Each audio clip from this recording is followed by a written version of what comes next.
Are you ready to improve your English through stories of a legendary animal, maybe spirit, Bigfoot? Hello, James. Hello again. There are thousands of eyewitness accounts. So many, it's difficult to ignore. There are so many crazy stories about this monkey man all over the world. There must be some grain of truth hidden in the story. Many Native American tribes consider him just as real as you or me, a spirit that lives and protects the forests. Some of the earliest famous incidents. In 1924, 5 gold miners that were working near Mount St. Helens, which is a famous big mountain in Washington, they were attacked by a group of ape men. And through the night, one of them shot at the creature. That was like this creature with glowing eyes was watching them from the trees. And then in the night, lots of rocks were being thrown at their roof, and creatures were smashing against the walls. And they tried to break down the door. So the miners were just shooting wildly, cowboy style, wildly shooting through the door at these ape men. This was in 1924. Bigfoot, what is it, 9 or 10 feet or something, right? It's meant to be a huge creature. I don't know if that's the first. I think there are earlier ones. The story I am going to express today is reported by Theodore Roosevelt, who was an American president. In an extremely early book from 1893 called The Wilderness Hunter, he reports an incident by a fellow hunter called Bauman. Now, Bauman and his companion went to an area more or less near Wisconsin, which is the remote western mountains of the United States. And Roosevelt believes this story in its totality. These 2 huntsmen, Bauman and his partner, they went to a valley which had been really abandoned, had been left alone, been isolated because the other native tribes were scared of going there. They said that there were devils in the mountain. So the native tribes means a group of native people, a community of native people. So the tribes called them the Devil's Mountains, and they were scared of this area. Absolutely. They were terrified and they would refuse to go. But this did not stop these 2 individuals. So the first night, they set up camp and they hear heavy footsteps walking around. The creature stays out of sight, but clearly moves on 2 legs.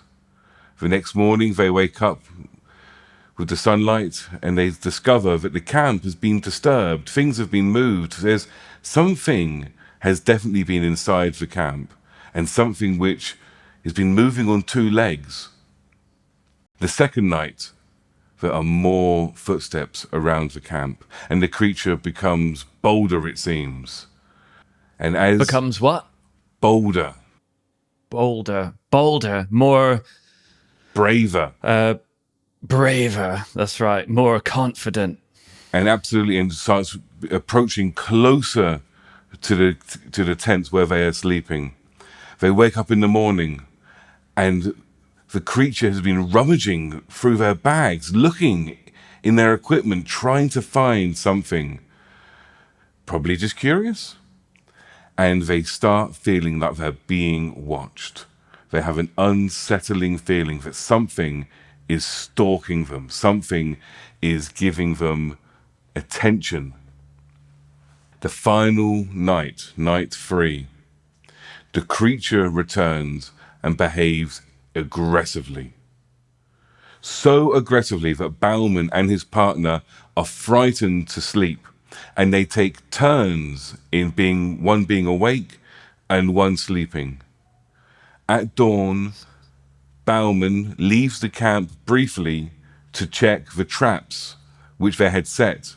Remember, they were on a hunting expedition. They were there hunting for animals. When he returns, he finds his partner dead and the camp destroyed. His neck being broken in the night. Well, in the morning. His neck being broken in the morning. And on seeing this, Bauman flees the camp as quickly as he can and, of course, reports the story to the relevant authorities. So he flees the camp, meaning he runs away from the camp as quick as possible. And Roosevelt, in his report, when he relays this information to us, he does not claim it was Bigfoot. He does not claim it is some mythical creature. But he does say that the creature walked upright. It behaved with intelligence. And Bauman was a reliable person. He was not the type to invent mystical, supernatural stories purely for entertainment. And as we mentioned before, the native tribes avoided this particular valley because of mountain devils. Wow. That's a good one. Yeah. So that's one story. Pretty good. So here's a story. This is in Tennessee, which is in the south of the USA, southwest, in the 1970s. This was a family, the Carter family. They lived on the same property, the same house for 3 generations. So they'd been there a long time.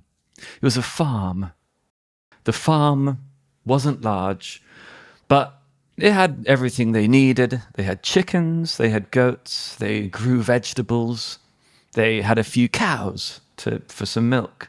The nearest town was 30 minutes drive away, and their closest neighbors were 2 kilometers away. So they're kind of alone out there. In the spring, their quiet life encountered something quite extraordinary. First, they saw footprints. Footprints that were large, human-shaped, pressed deep into the mud on the ground, but they were far too big to be a human. Each one was like 3 times bigger than a human's foot. And so he thought, well, this is a prank, maybe a joke. Some local kids, some teenagers. The family saw the footprints and had a laugh. But a week later, they started to hear some strange sounds, calls, howls. So loud sounds made with the mouth.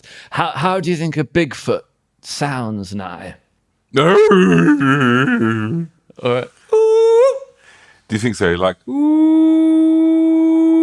something that, well, I've heard sometimes they do very loud shrieks, like, wah! Anyway, so they started to hear these weird calls from the forest near their property. And it was deeper than any wolf and, longer than any owl.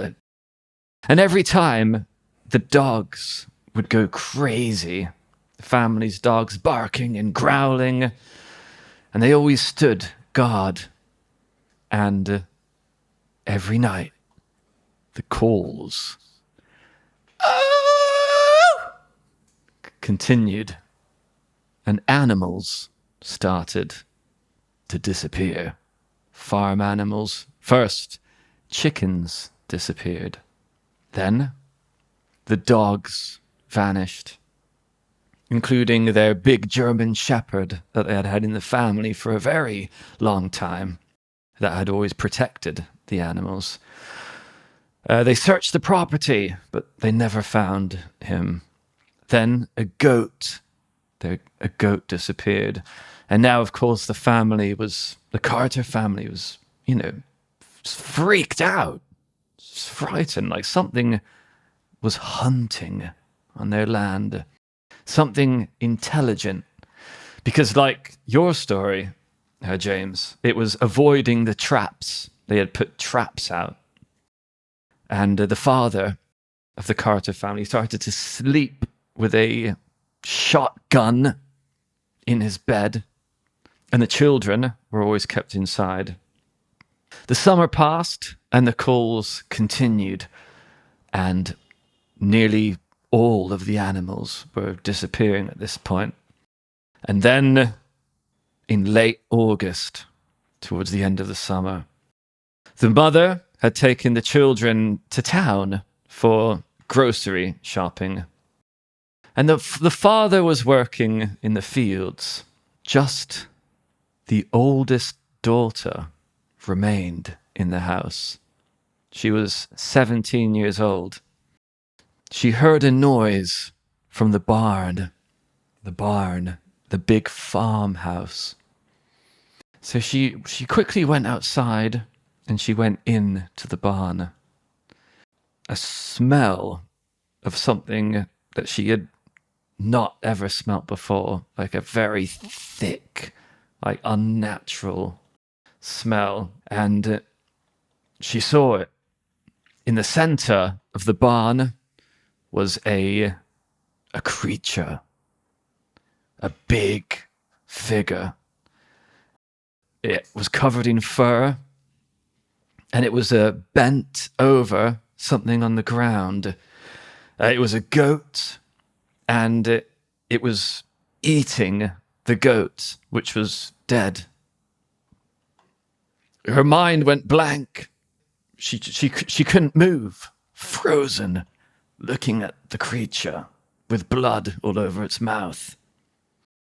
Then the creature turned around and looked at her. The most terrifying moment of her life. The creature didn't snarl. It didn't make any sounds. It did not attack.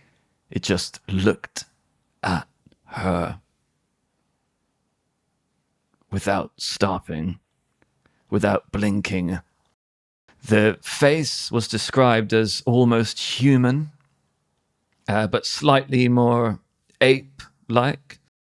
Flat nose, a heavy eyebrow area. It looked at her curiously. So she carefully moved backwards, not breaking eye contact. She went back out the door of the farmhouse. And then she ran back to the house. She locked every door, and she didn't move until her family returned. And then she told her father what happened. The father grabbed his shotgun, and he ran to the barn. But the creature was gone. But the goat's body was still there, half eaten. Again, they saw these big footprints, 3 times bigger than any man, and the footprints disappeared into the forest. So they got the floodlights on, they got flashlights, they got more dogs. They started to sleep where one member of the family was always awake and armed throughout the night. And for the next 3 years, the family lived in this hellish experience. Hellish, adjective meaning like hell, terrifying. Hellish experience for 3 years. Animals continued disappearing. Calls, ooh, or probably ooh, deeper. Finally, the calls ended. The footprints disappeared, and no more animals disappeared. Sarah Carter that woman. She lived on the farm until she was an old woman. She told people the story like a few times. It wasn't the size of the creature or how aggressive it was that frightened her. It was the way it looked at her with the With and intelligence. yeah, with intelligence. Exactly. Like, what is Bigfoot? So what do you think it is, Tristan? What do you think it is? Interestingly enough, I heard a story by a Canadian native boy, and a friend of his was coming from another part of Canada. The friend wanted a blessing from the creature of the forest. So these Native Americans, Bigfoot is a spirit of the forest, and he shifts into different shapes.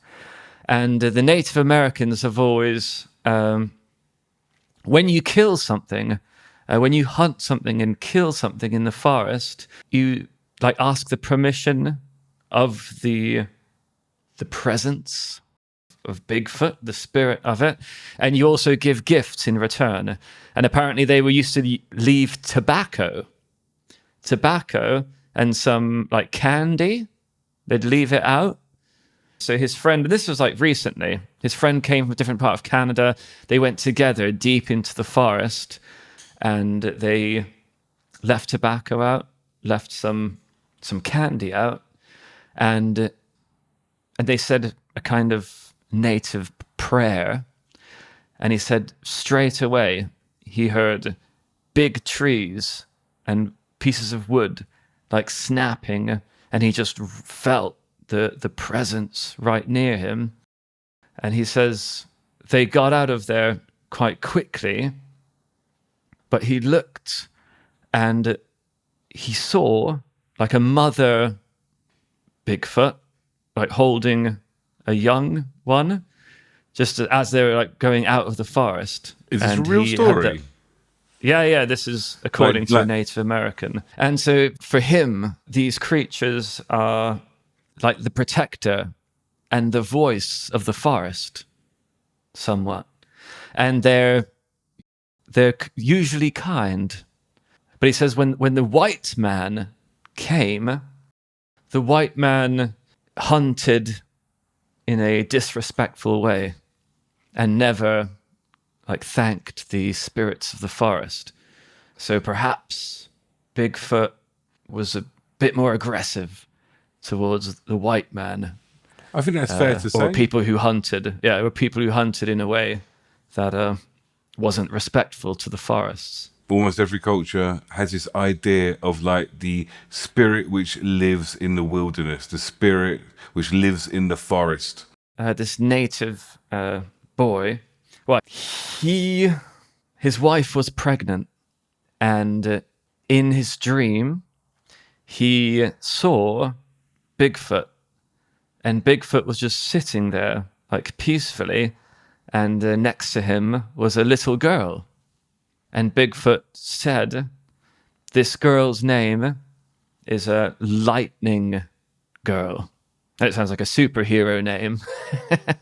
Lightning Girl. His daughter was born, and his daughter was that girl, and he named her Lightning Girl. And he says in the Native American tradition, you often name your children based on visions that you see in dreams. So essentially, Bigfoot named his daughter. The idea of Bigfoot is deeply rooted in his tribe's culture. They still have surviving stories. As I said, I mean, like, there's definitely something about the spirit of the forest, the spirit of nature. I think also you can't rule out the idea that maybe there is a large primate. I don't think you can completely count that out. In the same way, for a long time, Western explorers didn't believe in gorillas. They thought gorillas were artificial. They thought they were invented. until, you go to the deepest depths of the African mountain ranges, and you find, silverbacks and blackbacks and what have you. Well, I mean, yeah, they probably just thought it was a person like in a suit. Well, they just didn't believe it. They just honestly, early explorers just were like, nope. Halloween costume. You don't have massive chimpanzees living in your mountain, until they discovered there were these massive chimpanzees living in their mountain. Many people will hear the word Bigfoot and will instantly be like, crazy. Will instantly just turn off their mind and think that the story they're hearing is illogical or artificial or just invented. Well, dig this. Many people believe in ghosts, demons, even God. Anything where there's not scientific proof. A person can't really say, oh, I believe in ghosts and demons, but I definitely do not believe in Bigfoot. You know what I mean? Yeah, I mean, because they are both things of the spiritual realm. If you look at it from a more complete point of view, it is difficult to say 100% this does not exist. Because if you're willing to accept that there are many things in this world which are real but are not scientifically measurable, then you have to at least be open to the idea, even if you don't like it. So the Yakama tribe, they have a famous story where a group of their children go missing in the forest, only to be found weeks later being cared for by Bigfoot. The creature had taken in the children into its cave and looked after them to protect them. But yeah, the general gist I get from the research is the native beliefs were that Bigfoot is a keeper of balance. Mm-hmm. And that is in line with what we're saying about if you hunt too much or kind of hunt with no respect for the forest, the Bigfoot can become more aggressive. The story I had in mind before about Santa Fe, one of the reasons it's interesting is because it was taken very seriously. Because it's very interesting, as the word Bigfoot was not used, this woman reported to the police that she had seen a big monkey in her back garden. The following morning, there was another report about this big monkey. And then dog walkers was complaining to animal services, to animal control, that there was something lurking in the woods which made them feel uneasy as they're walking their dogs in the morning. And stray cats from local kind of like, how can I put it? Like local stray cats who people cared for went missing. So you're saying something was lurking in the woods? Absolutely. 100%. Lurking means kind of hiding in the shadows and looking out. Looking but remaining hidden.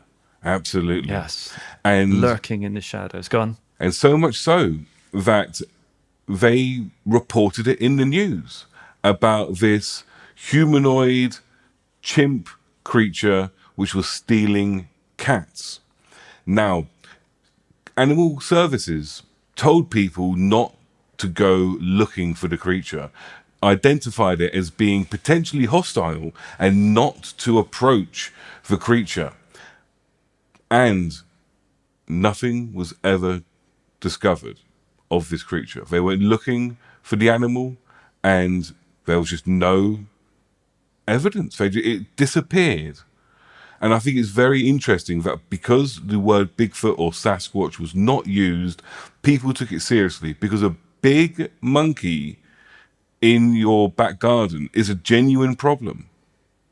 If it escaped from a house or escaped from a zoo or escaped from a circus, you don't want a chimpanzee or any type of ape which kills cats in your vicinity. Most people know what a monkey looks like. If they're saying it's like a monkey but human size, that is not a chimpanzee. That is not a gorilla. That is something different.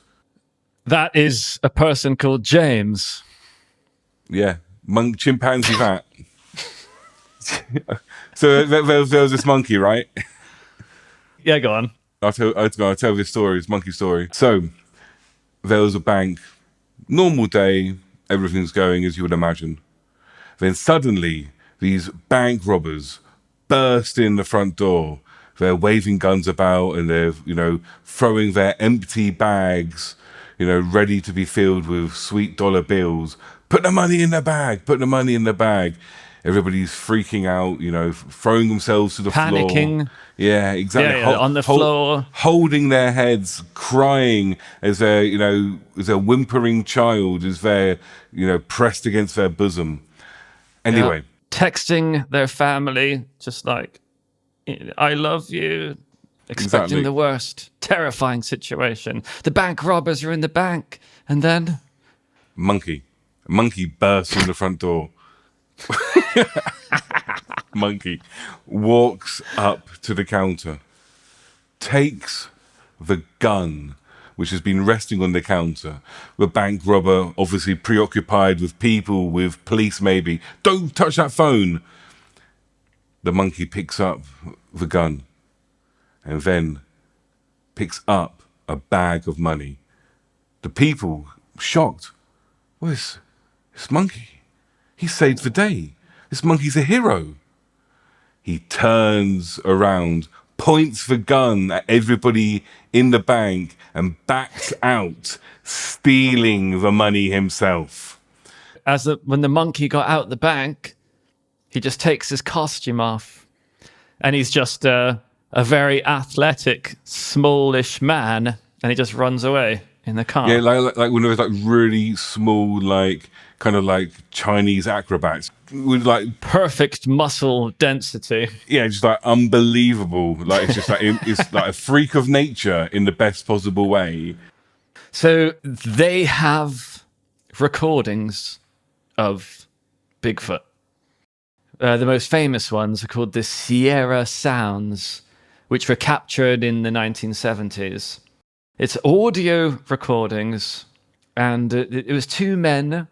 They were camping in the woods, and they noticed big shapes, shadowy shapes were circling around their camp, breaking branches and making sounds with their mouth, vocalizing. And it sounded a bit like a language. So they got their recording equipment out. Many linguists have listened to this audio, and some say that it is like a language. And here is it. It's a bit creepy.